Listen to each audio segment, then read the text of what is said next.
All right, welcome to this week's Stitch of the Week. This week we're going to be working on something called the boxed beads, which is actually going to highlight or feature the slanting cluster.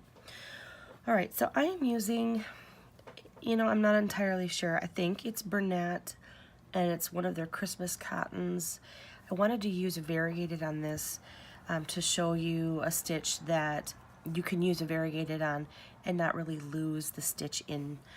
And this particular stitch requires that you use multiples of 3 plus 1. So when you're figuring out your chain and how long you want to make it, you're going to figure out a number that can be multiplied by 3. So I, in particular, have chosen 33 because when I chained it out, I realized that's going to be a really big washcloth. Now I could drop it back to 30, which 1, 2, 3. So now I've got a chain of 30. And that feels probably a little more like the size dish rag that I would put in my drawer. And now that we've got the base that's divisible by 3, starting with 30 stitches, the stitch itself, the multiple that we're using, is 3 plus 1. So the stitch pattern requires that you have 3 to do the stitch, but you also have to add 1 more to make sure that you can finish it out. So we're going to add 1, which makes 31. And then the stitch requirement also says plus 1 for foundation chain. So we're, of course, in the foundation chain, so we're adding 1 more. So you're starting out with a base measurement or a base count of 30, which is the divisible by 3 portion. But then you have to add 1 because it's multiples of 3 plus 1. That's what that plus 1 means. And then in the instructions it says plus 1 for foundation chain. So in reality we're starting out with 32. And the reason why I went through all of that is so that you can customize this for yourself. So you're not limited to the size that I create for you, and you can do whatever you want. So when you're thinking of making a pillow cover, or you're going to make maybe a Swiffer cover or something like that, you know that you need to start out with a multiple of 3 plus 1, that's your base, and then you just add 1 for your foundation chain, okay? All right, after all of that, we are now going to single crochet into the 3rd chain from the hook. 1, 2, 3. And we'll single crochet into the next. And in the next one, we are going to do an extended single crochet, which means we go in to the loop, pull up. We're going to yarn over and pull through the first, and we yarn over and pull through the second. Now we're going to repeat that same pattern going across. 1, 2, extended single crochet. Okay. 1, 2, extended.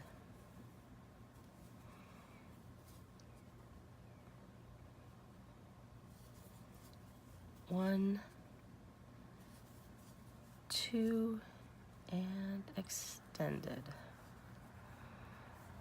Now go ahead and finish up the beginning chain, and I'll come back and meet you up when we turn. All right, so I've completed the entire foundation chain, and I ended with an extended single crochet in the last one, which that's exactly what you should have had as well.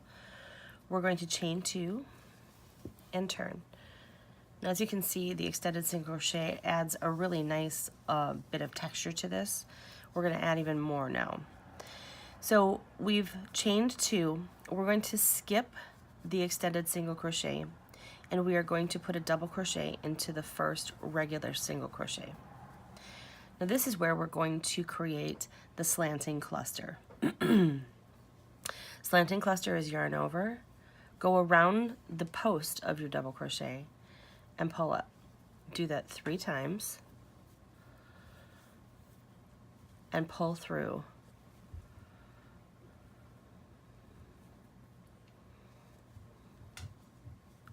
till you have 1 stitch remaining, and then pull through the last 2.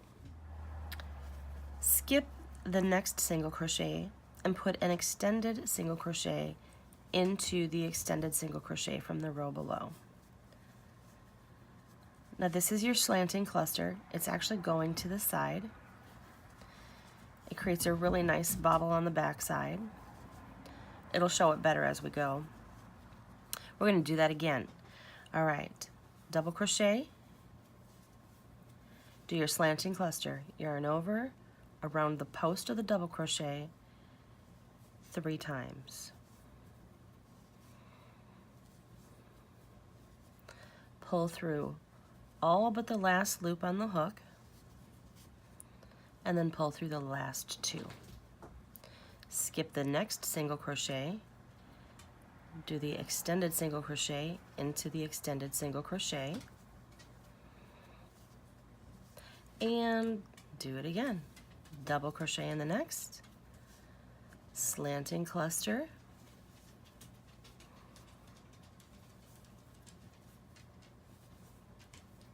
pull through all but the last, and pull through the last 2. Extended single crochet into the extended single crochet.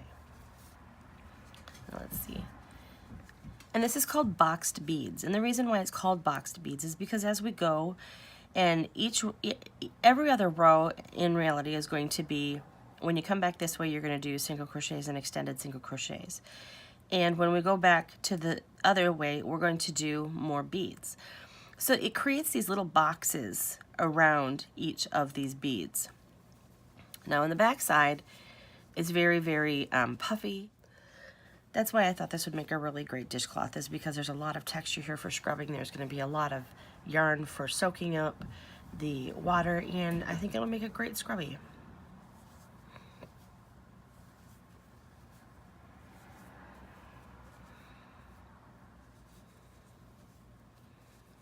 Okay, skip the next, extended and extended,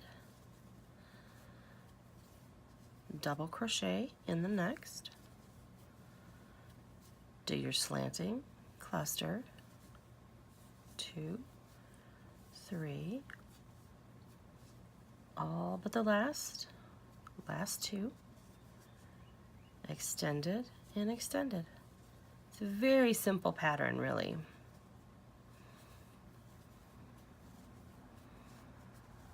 Do our slanting.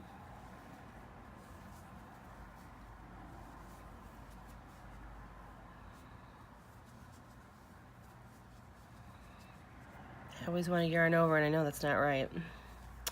Extended and extended, double, slanting, and the double really is part of the slanting cluster, because you can't do the slanting cluster without the double. So they're not separate stitches.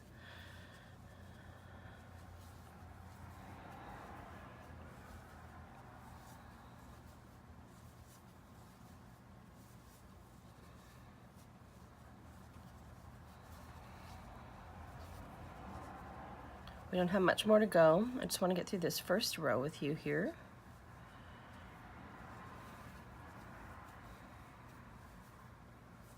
Slanting.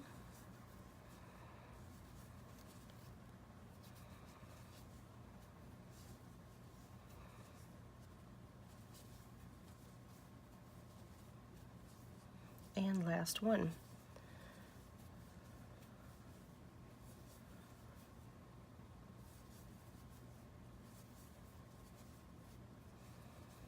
Okay, now this chain 2 that we left when we turned and single crocheted into the 3rd chain from the hook is actually going to act as our extended single crochet here at the end of this. So don't skip it, obviously, because we need it, but we're using that chain 2. And put your last extended single crochet in there. All right, now let's look at those boxes. See how they're starting to form? And then the back side is pretty puffy. All right, so now let's chain 2. We are going to skip the first extended single crochet, which is that last stitch that we put in the last round. We're going to single crochet into the slanting cluster here, and we're going to single crochet into the next single crochet, extended single crochet into the extended single crochet, single, single, extended, single, single. And so this is going to be the 2-row repeat that we keep doing back and forth to create our dishcloth.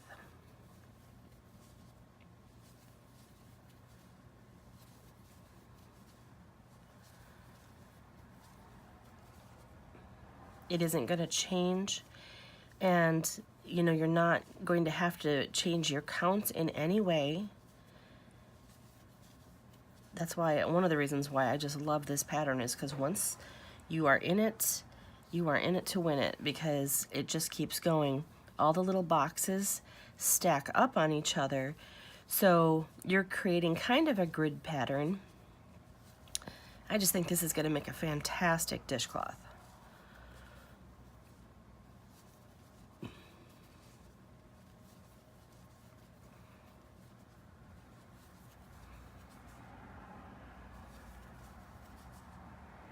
And then into that chain 2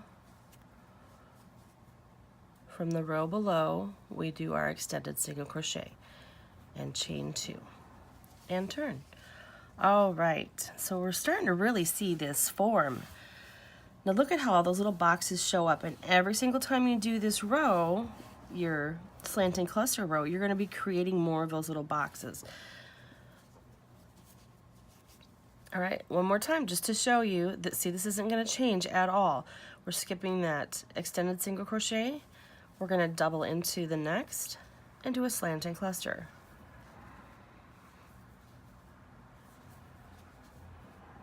Up to the last 2 and through. Skip the next one, extended single crochet into extended single crochet, double in the next. Slanting cluster.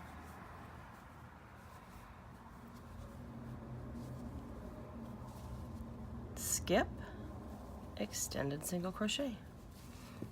All right, and this is where I'm going to let you go wild on this pattern. Okay, so I ended up doing 20 rows, 2, 4, 6, 8, 10, 12, 14, 16, 18, 20.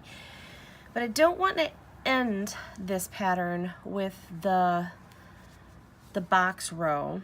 I want to end the pattern with the same row that we started with, where we chain 2, we single crochet into 2, and then we extended single crochet into the next, because it'll give it a nice flat edge along both the top and the bottom. You can put a border on this if you'd like. I tend to not put borders on just because I'm using it as a washcloth and I'm not necessarily looking to make things super pretty, because all I'm doing is cleaning my dishes. But if you're giving this away as a gift or something like that, you may want to think about putting a border on here. I'm just going to quick finish this up. Not too many stitches here.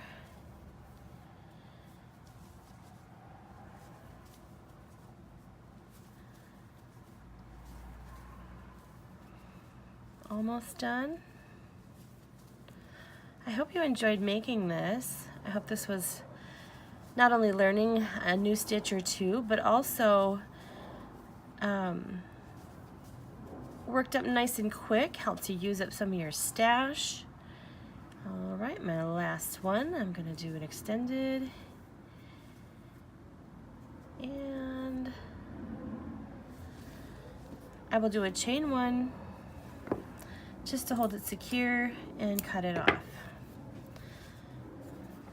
Now I like for my washcloths to be about 8-ish inches, So this is roughly 8.5 by 8.5. All right, that's a pretty symmetrical little square. I did do another sample because I realized after I got this one completed that the stitch doesn't show up as well with this variegated one when you're up close to it or you're looking at it from an angle, but the way that it looks on camera, you can't see it. So I made one out of a different variegated yarn, one that has some real simple colors in it, and this is where you can see the boxed beads a little bit better. There's still the lumpy, bubbly side, but the box bead side comes out real nice and clean on this one. This still turned out 8.5 by 8.5 for me. And I did use a number 7 4.5 millimeter hook. And but I just wanted to show you that there is a difference in the different kinds of variegateds that are out there. This one is super busy with the red and the green and the white.